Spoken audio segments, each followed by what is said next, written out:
informativo.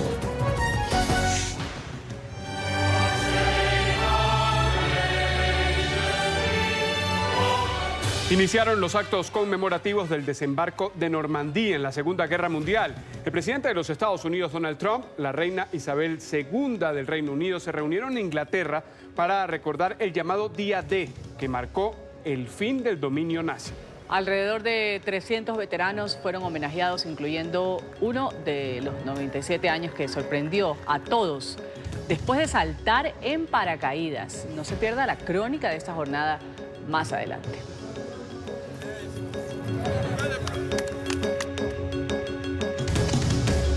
Vamos a darle así la bienvenida a todos ustedes al informativo de NTN 24. A esta hora Carlos Figueroa y Ruth del Salto, junto a ustedes con el recorrer internacional de las noticias. ¿Qué tal, Carlos? Hola, Ruth, buenas tardes, bienvenidos todos. Será una hora de actualidad con lo que ocurre alrededor del mundo. Colombiana, quienes gobiernan Colombia, que no tiene ningún recato en atacar nuestro pueblo, que no tiene ninguna vergüenza, que tiene como canciller a un personaje aliado de Pablo Escobar Gaviria, el canciller colombiano, el de hoy. Lo nombra Escobar Gaviria como compañero Carlos Holmes Trujillo.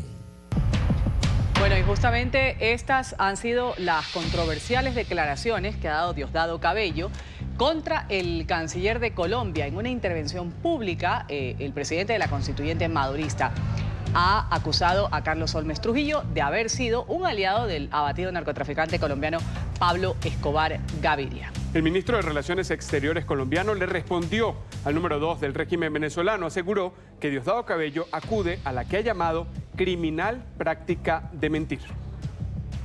Esa Colombia que hoy, esa dirigencia colombiana, quienes gobiernan Colombia, que no tiene ningún recato en atacar nuestro pueblo, que no tiene ninguna vergüenza, que tiene como canciller a un personaje aliado de Pablo Escobar Gaviria.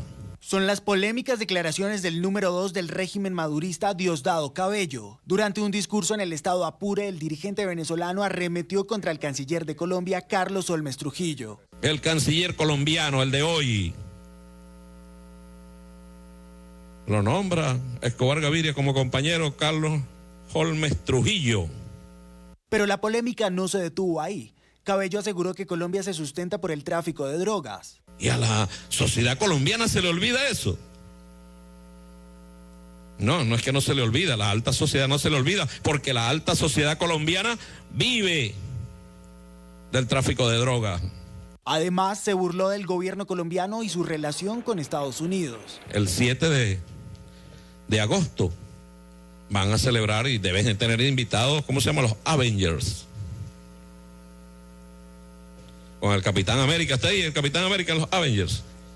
Seguramente, porque esos fueron los que le dieron la independencia a Colombia. Pocas horas después de las controvertidas declaraciones, el ministro de Relaciones Exteriores respondió a las acusaciones. Hace algunas horas, un cómplice de Nicolás Maduro, Diosdado Cabello, acude nuevamente a la criminal práctica de la mentira, la injuria, la calumnia, la falsedad contra personas y el insulto contra los colombianos. El video que citó Cabello fue previo a las declaraciones parlamentarias del 14 de marzo de 1982, en las que participó Pablo Escobar. Honorables parlamentarios, Jorge Tadeo Lozano, Carlos Holmes Trujillo. Sin embargo, para ese entonces el canciller Carlos Holmes Trujillo ejercía el cargo de cónsul de Colombia en Japón. En esta oportunidad pretende enlodar mi nombre, haciendo uso del fragmento de un video que ha sido explicado hasta la saciedad y en el cual no se hace referencia a mi persona. Es decir, acude de nuevo a la falsedad.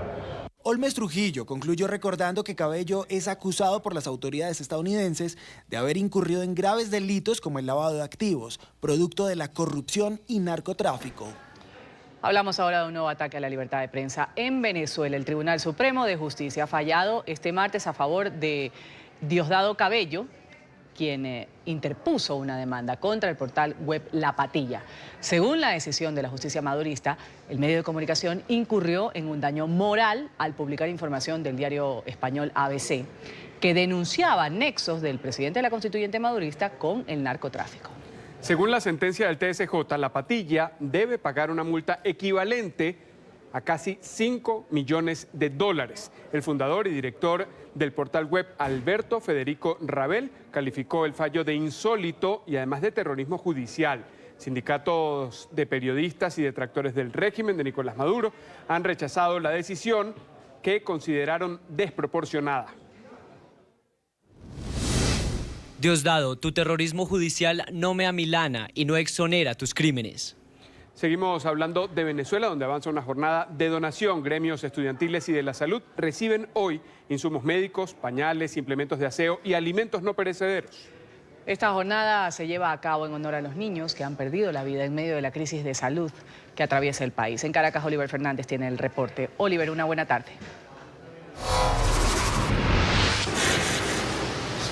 Hola, buenas tardes. Profesores universitarios, estudiantes de enfermería y profesionales de la medicina lamentaron que pese a la muerte de varios niños en el hospital JM de Los Ríos la semana pasada, mientras esperaban un trasplante de médula, hoy la situación sigue siendo la misma. No hay insumos ni medicamentos y quienes son los responsables guardan absoluto silencio.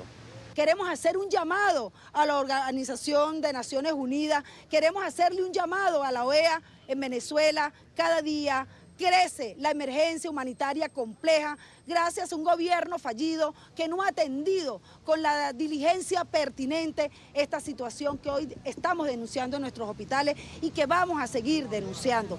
Los estudiantes de enfermería sienten que el Hospital JM de Los Ríos se está quedando como un hospital de guerra. Trabajan con las uñas para poder salvar vidas. Trabajamos con las uñas, lo digo de corazón porque... Por ejemplo, ayer estábamos realizando drenajes, procedimientos, entonces, oye, no hay esto, no hay sonda, no hay sutura. Y si no tienes el equipo necesario para cambiar ese drenaje, entonces nosotros con uñas, realmente con las uñas, creamos ese tipo de dispositivos, pero entonces tenemos que estar vigilantes porque si el dispositivo baja, aumenta entonces el líquido cefalorraquídeo y el niño muere por un edema subdural. Los futuros profesionales de enfermería cuentan que hasta deben regalar su comida para evitar el desmayo de otras personas. A eso se enfrentan a diario. Hace 2 semanas más o menos me pasó, la señora estaba casi que en estado de... O sea, estaba totalmente descompensada y yo le pregunté que qué tenía, me dijo, es que tengo hambre, yo no he comido, y yo le di mi desayuno porque en ese momento yo estaba bien, pero esa persona estaba mal y necesitaba de mí. Hoy también se realizó una misa en la iglesia La Chiquinquirá, acá en Caracas, por los niños que murieron la semana pasada. Cuando faltan los insumos, los medicamentos y no hay respuesta, curarse termina siendo un acto de fe. Pedirle solamente a Dios a ver si ocurre el milagro y se sana, pero el milagro sería que los medicamentos llegaran a los hospitales, que los hospitales contaran con los recursos necesarios. Cristina Zambrano también es paciente del Hospital JM de Los Ríos. Estuvo en la misa. Veamos su testimonio. Aferrarse a Dios es lo primero, es lo primordial, porque Dios es el que nos da la fuerza y es el que nos permite levantarnos día a día y seguir adelante. Solo Él puede. Así existan los medios, así hayan insumos, hay que aferrarse a Él. Solo Él puede, solo Él tiene la última palabra y solo Él sabe por qué hacen las cosas. La Policía Científica puso en funcionamiento la División de Delitos contra la Salud Pública. Esto fue considerado como una agresión por parte de las enfermeras. Nosotros lo percibimos como una amenaza, como que nos están mostrando los dientes, pero siempre le he dicho que les tengo malas noticias. Ni muerta me voy a callar porque yo juré como enfermera proteger la vida de los pacientes, no proteger a un partido político y menos a un gobierno que ha sido irresponsable en garantizar la salud del pueblo venezolano. Hasta ahora son 26 niños del Hospital JM de Los Ríos que esperan por un trasplante de médula ósea. El régimen de Nicolás Maduro se comprometió a llevarlos a Cuba, sin embargo se desconoce la fecha de ese traslado. En la información que manejamos desde Caracas, continúen con más en nuestro Centro Internacional de Noticias.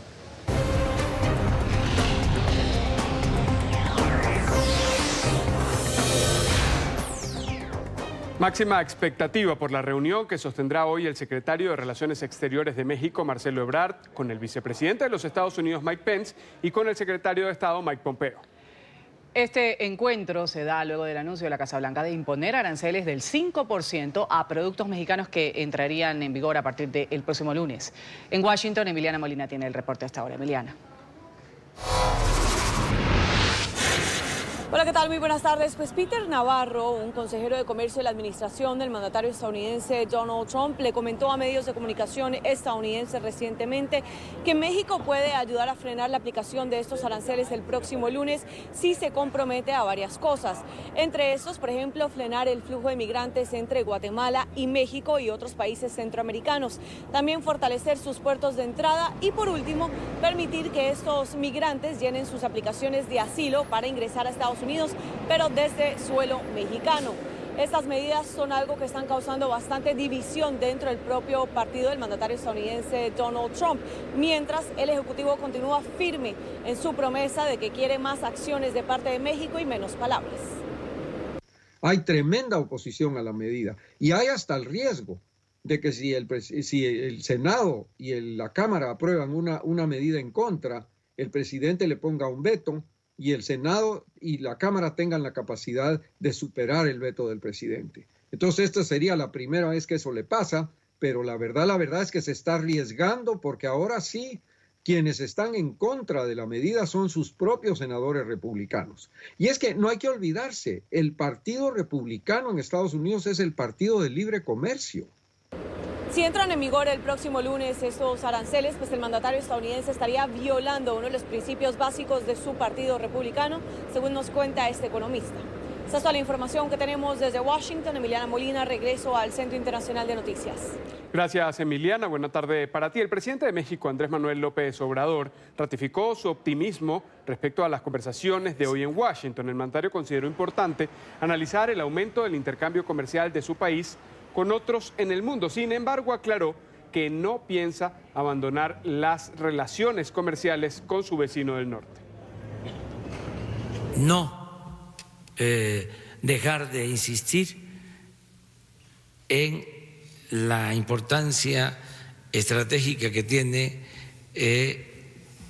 la vecindad con los Estados Unidos. No optar por una postura radical. Y fue detenido en California el líder de la iglesia La Luz del Mundo, fundada en México. Joaquín García ha sido acusado de violación de un menor de edad, tráfico de personas y producción de pornografía infantil. García, de 50 años, ha sido capturado junto a una feligresa de la iglesia en el Aeropuerto Internacional de Los Ángeles. Esta congregación religiosa tendría más de 15.000 templos en 58 países. En el estado de Alabama, en Estados Unidos, aprobaron la castración química para los abusadores de menores. El proyecto fue avalado por la Asamblea Legislativa y contempla aplicar la condena para los mayores de 21 años que hayan abusado sexualmente de niños menores de 13. Serían castrados antes de que los inculpados de este delito ingresen a prisión. Los defensores de esta medida aseguran que con esta ley que el abusador no pueda volver a reincidir. Para que entre en vigencia, solo falta que la iniciativa sea ratificada por la gobernadora del estado, la republicana Kay Ivey. Y un pequeño avión planeador ha aterrizado en el techo de una casa en Connecticut, en Estados Unidos. Una mujer resultó levemente herida y el piloto de la aeronave ha sido trasladado a un hospital. Imágenes aéreas ahí muestran a la aeronave que sobresale parcialmente del techo de la casa que está ubicada en Danbury, al noreste de la ciudad de Nueva York. Investigan qué ha causado este accidente. Complicado rescate en Phoenix, Arizona. Una mujer de 75 años se lesionó cuando realizaba una excursión y fue encontrada por los servicios de emergencia. Sin embargo, en el momento de subir al helicóptero, su camilla empezó a girar rápidamente. Por fortuna, la mujer no sufrió otras lesiones.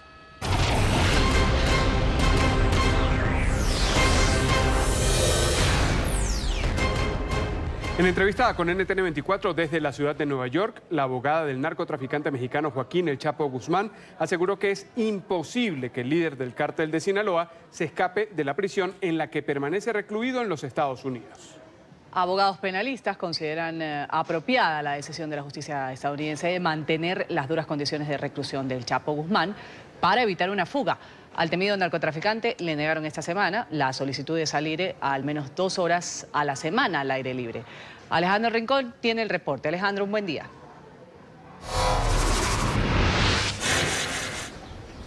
Hola, buenas tardes. Implacable sigue siendo el peso de la justicia de los Estados Unidos en contra del líder del cártel de Sinaloa. La Corte Federal del Distrito Este de Nueva York ha rechazado todas las peticiones hechas por sus abogados con el objetivo de aliviar algunas de las condiciones bajo las cuales permanece recluido en el Centro Correccional de Manhattan, considerado habitualmente o popularmente como la Guantánamo de Nueva York. De acuerdo con el tribunal a cargo de la causa de El Chapo, su historial no solo de violencia, sino también de escapes de otras prisiones en territorio mexicano, hacen que el gobierno de la Unión Americana no tenga argumentos para considerar alguna razón a través de la cual puedan aliviarse esas condiciones de reclusión. Considera la justicia de los Estados Unidos que el Chapo podría escapar. Una voz rechazada directamente por los abogados de Joaquín Guzmán Loera en entrevista con NTN 24. El lugar, que es una terraza de recreo, donde se le pidió al juez Cohen que lo dejara salir para poder tener 2 horas de ejercicio al día, está completamente no vigilada. Es imposible que el señor Guzmán realmente se pueda escapar, mucho menos planear un escape con nadie, porque nadie lo puede venir a visitar. Mariel Colón, la abogada a quienes ustedes acaban de escuchar, es quien escribió el documento original a través del cual el Chapo hizo la petición de alivio de sus condiciones de reclusión ante la Corte Federal del Distrito Este de Nueva York. En ese documento presentado ante el tribunal, ella incluso describió las actuales condiciones de confinamiento como crueles e inusuales. A la luz de esta circunstancia, el Canal de las Américas también buscó la perspectiva de un abogado penalista, quien emitió el siguiente concepto sobre la fuerte postura del gobierno de los Estados Unidos. ¿Está justificado o no que siga teniendo el Chapo esas condiciones de reclusión? Vean la respuesta a continuación. No, lo que ha pasado es que el juez Cohen ha decidido que el Chapo merece las restricciones más severas por cualquier acusado en la historia de los Estados Unidos, porque en el pasado ha sido el hombre más buscado en el mundo. Además del caso en Brooklyn, enfrenta 5 o 6 casos más en otros distritos aquí en los Estados Unidos. El presente mes de junio que está en curso es de gran importancia para el caso y el futuro de Joaquín Guzmán Loera, no solo porque sus abogados están tratando de resolver estos asuntos como el de las condiciones de su reclusión, sino porque además para fin de junio, el día 24, al menos por ahora, se prevé que tenga lugar la sentencia del juicio por narcotráfico, en el cual el líder del cártel de Sinaloa fue declarado culpable de 10 delitos alrededor de esta causa. La Corte, al menos por ahora, mantiene para esta fecha, el 24 de junio, el día en cuando será impuesta la pena de cárcel que tendrá que pagar por los delitos de los cuales fue declarado culpable. Es todo lo que tenemos para ustedes por ahora. Continúen con más en el informativo. Gracias, Alejandro. Y Cuba rechazó la nueva decisión de Estados Unidos de restringir los viajes de sus ciudadanos a la isla. Desde ahora, los residentes de la Unión Americana ya no podrán llegar en barcos de crucero, tampoco podrán hacerlo bajo la categoría de visita cultural y educativa conocida como People to People. A través de su cuenta en Twitter, el ministro cubano de Relaciones Exteriores, Bruno Rodríguez, acusó a Washington de endurecer el bloqueo económico a la isla.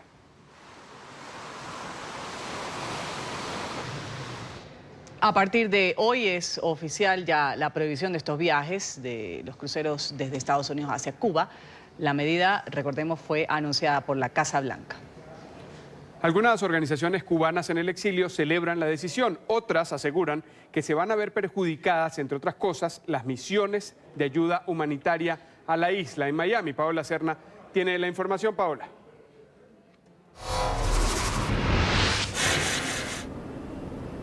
Hola, ¿qué tal? Muy buenas tardes. Pues bien, este anuncio había sido dado por el asesor de la Casa Blanca, John Bolton, el pasado mes de abril, frente a representantes del exilio cubano aquí en la ciudad de Miami. Básicamente, lo que dijo Bolton al respecto es que Estados Unidos trabajaba en los mecanismos para prohibir que el régimen de la isla de Cuba siguiera recibiendo fondos en operaciones como, por ejemplo, las de los cruceros. Ayer el Departamento del Comercio dio a conocer este anuncio en el que a partir de ahora se prohíbe que las embarcaciones, particularmente los cruceros, viajen a la isla de Cuba. Por supuesto, dentro del exilio cubano hay reacciones a favor y en contra de esta medida. Es una gran noticia porque el aparato militar represivo cubano se estaba alimentando de estos recursos y ese aparato militar represivo utiliza los recursos para mantener a una dictadura en el poder, para mantener la ocupación de Venezuela, la usurpación en Venezuela, para mantener a Daniel Ortega en el poder en Nicaragua. Así que es una medida que afecta directamente a estas tiranías, a estas castas militares que mantienen regímenes que se basan de robarle a los ciudadanos sus derechos y sus libertades. De ninguna manera estas sanciones pueden interpretarse como un golpe a los pueblos. Todo lo contrario, están defendiendo a los pueblos. La mayoría de los barcos van llenos de americanos turistas que no conocen la realidad cubana, ¿no? y el fracaso de la revolución cubana. Todo lo que tenga que ver con el turismo en Cuba es manejado por el gobierno y los militares. A mí me molesta más que nada es que, por una parte, terminamos lo de los cruceros, pero se mantienen los vuelos aéreos de Miami y otras partes a Cuba. De un punto académico, si vas a hacer y vas a cerrar, cierra todo. No puedes cerrar una mitad y esperar entonces que todo mejore. No va a pasar. Hasta hoy el puerto de Miami había sido el principal puerto de operaciones de cruceros estadounidenses a la isla de Cuba.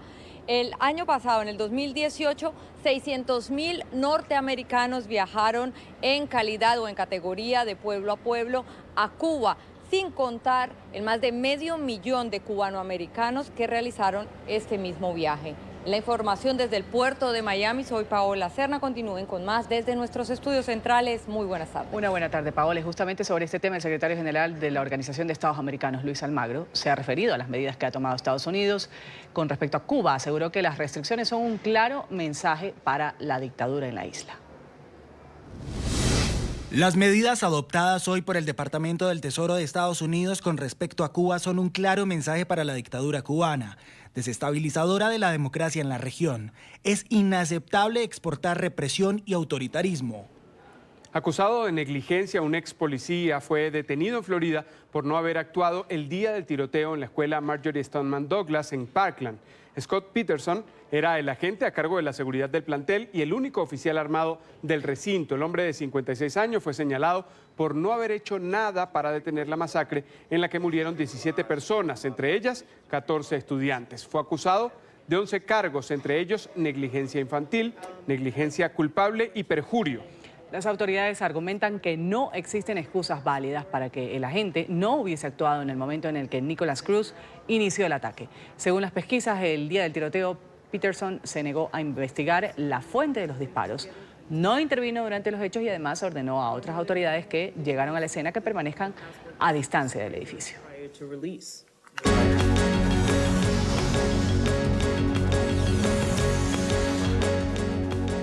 En Perú, el Pleno del Congreso ha reanudado esta mañana el debate de la cuestión de confianza solicitada por el gobierno de Martín Vizcarra.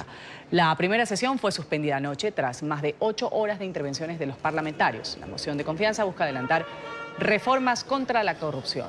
El presidente del Consejo de Ministros, Salvador del Solar, fue el encargado de presentar este proyecto. La medida enfrenta a la oposición mayoritaria del fujimorismo en el Congreso, que ha obstaculizado los planes del gobierno. Si este voto de confianza es rechazado, el presidente Martín Vizcarra estará habilitado constitucionalmente para disolver el actual legislativo y convocar a nuevas elecciones parlamentarias. La Constitución peruana le da al Ejecutivo la facultad de disolver el Congreso si éste rechaza 2 pedidos de confianza, y el Parlamento ya lo hizo en septiembre del 2017 al primer gabinete de Pedro Pablo Kuczynski, el antecesor de Vizcarra, y quien este era su primer vicepresidente. Se espera que en la sesión de hoy se vote el pedido del Ejecutivo.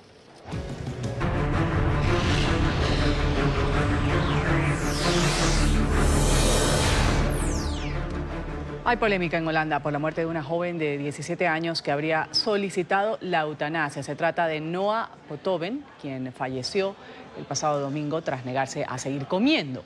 No había sido o había pedido su muerte asistida argumentando padecimiento físico y psicológico que le había causado los múltiples abusos sexuales de los que fue víctima años atrás. Tras la violación, Noa padeció anorexia, situación que la llevó a hospitales y a centros de salud. Los jueces decidieron internarla a la fuerza, a una institución para que no se autolesionara. El gobierno aseguró que la adolescente no recibió la eutanasia, como lo aseguraron varios medios de comunicación, y que falleció sin asistencia médica autorizada. En el año 2002, Holanda se convirtió en el primer país europeo en legalizar la muerte asistida. Los niños que padecen enfermedades sin curación y padecimientos insufribles pueden pedirla, pero con el permiso de sus padres. A partir de los 16 años, sin embargo, solo se requiere su propia voluntad para hacer el pedido. El Papa Francisco se pronunció sobre este caso. La eutanasia y el suicidio asistido son una derrota para todos. La respuesta que hemos de dar es no abandonar nunca a quien sufre, no rendirnos, sino cuidar y amar a las personas para devolverles la esperanza. Sigue la tragedia en el río Danubio. Las autoridades de Hungría confirmaron el hallazgo de los restos de otro turista surcoreano que falleció tras el hundimiento de un barco turístico el pasado 29 de mayo en Budapest, la capital. La cifra de víctimas mortales que deja el lamentable suceso ascendió a 13. La embarcación, en la que viajaban 33 surcoreanos y 2 húngaros miembros de la tripulación, volcó y se hundió después de chocar contra un crucero.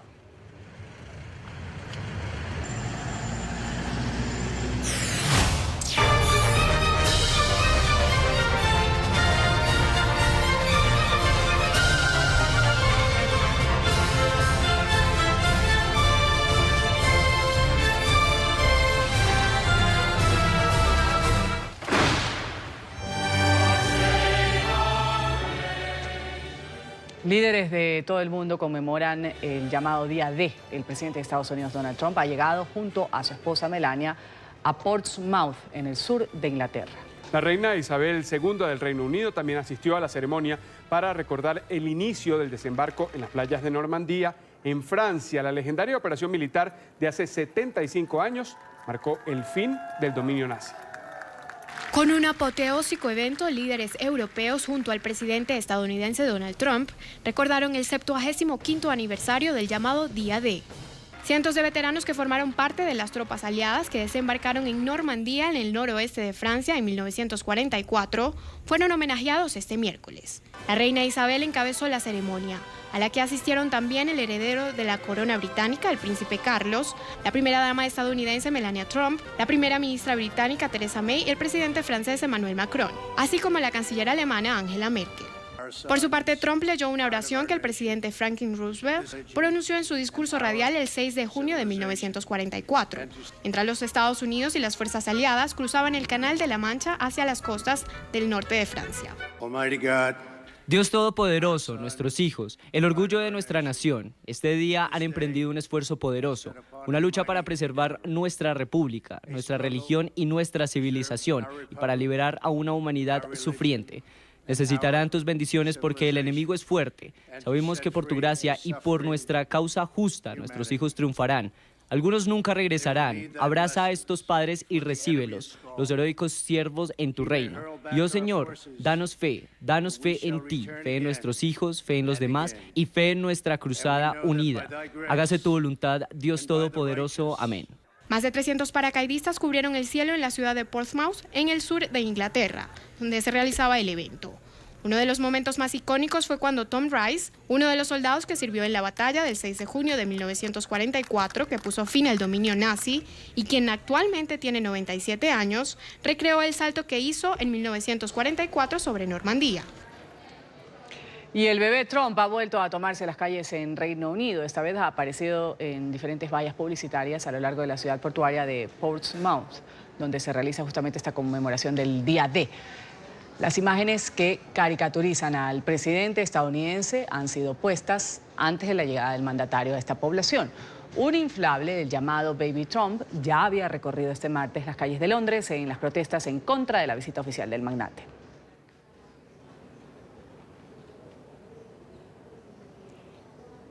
Hoy comenzaron las reuniones del rey Felipe VI de España con los principales líderes políticos luego de que ningún candidato lograra la mayoría absoluta en las elecciones generales del 28 de abril pasado. Todo indicaría que, terminados los encuentros, el monarca va a entregar la formación del gobierno al actual jefe del Ejecutivo, el socialista Pedro Sánchez. En Madrid, Marcelo Moncayo tiene el reporte. Marcelo. Hola, ¿qué tal? Un saludo para todos ustedes desde Madrid, amigos televidentes. Este día en el Palacio de la Zarzuela, Su Majestad el Rey Felipe VI comenzó la ronda de reuniones con los principales líderes políticos de este país para conocer quién será el candidato con más apoyos para conformar gobierno. Con el inicio de la ronda de reuniones del Rey Felipe VI arrancó el denominado reloj de la democracia en España. Entre este miércoles y jueves, el monarca se reunirá con 15 representantes de partidos políticos que obtuvieron escaños en el Congreso y los diputados. El objetivo de Felipe VI con estas reuniones es sondear la disposición de los políticos a apoyar o no al socialista Pedro Sánchez, que obtuvo la mayoría de los votos en las pasadas elecciones generales. Este miércoles la ronda comenzó con los partidos con menor representación en el Congreso. Algunos le expresaron al monarca su posibilidad de apoyar a Sánchez siempre y cuando consigan ser parte del gobierno. Así lo dejó saber el partido Equo, quien llega al Congreso en coalición con Podemos. Apoyaríamos un gobierno de Pedro Sánchez siempre y cuando seamos parte de ese gobierno, es decir, estemos en coalición, y esa es la posición que mantenemos y la posición que le he planteado lógicamente al rey, ¿no? Otros partidos, en cambio, condicionaron su apoyo a la entrega de recursos para obras en sus comunidades y al no ceder ante las presiones de los sectores independentistas. Y también somos defensores de la Constitución, y para eso hemos dicho que no vamos a pactar con ninguna concesión a los independentistas que ponga en juego la unidad de España. Sería una falta de respeto a los ciudadanos que se pretendiera que Compromís apoyara la investidura de Pedro Sánchez sin ningún tipo de negociación y de acuerdo. Hasta ahora el líder socialista Pedro Sánchez no consigue los apoyos suficientes que lo ratificarían como presidente del gobierno. En las elecciones obtuvo 123 escaños en el Congreso y necesita 176 para ser investido en primera votación. En segunda votación bastarían más votos positivos que negativos. Y posiblemente este jueves en la noche o el viernes a primera hora se conocerá la decisión de la Casa Real. Este es el informe Marcelo Moncayo, NTN 24, Madrid. Gracias, Marcelo. El presidente de Rusia, Vladimir Putin, y su homólogo chino Xi Jinping se reunieron en Moscú. Uno de los principales temas que trataron fue la guerra comercial entre China y Estados Unidos. Venezuela y los programas nucleares de Irán y Corea del Norte también estaban en la agenda. Los dos jefes de Estado firmaron acuerdos bilaterales durante este encuentro. El cardenal George Pell, el ex número 3 del Vaticano, ha apelado la condena de 6 años de cárcel a la que fue sentenciado en Australia por abusar de 2 menores de edad hace más de 2 décadas. El prelado, de 77 años de edad, ha manejado por años las finanzas de la Santa Sede. La defensa del religioso considera que durante el juicio se han aportado pruebas que demostraron que la agresión no ocurrió y que el caso se apoyó en denuncias no corroboradas.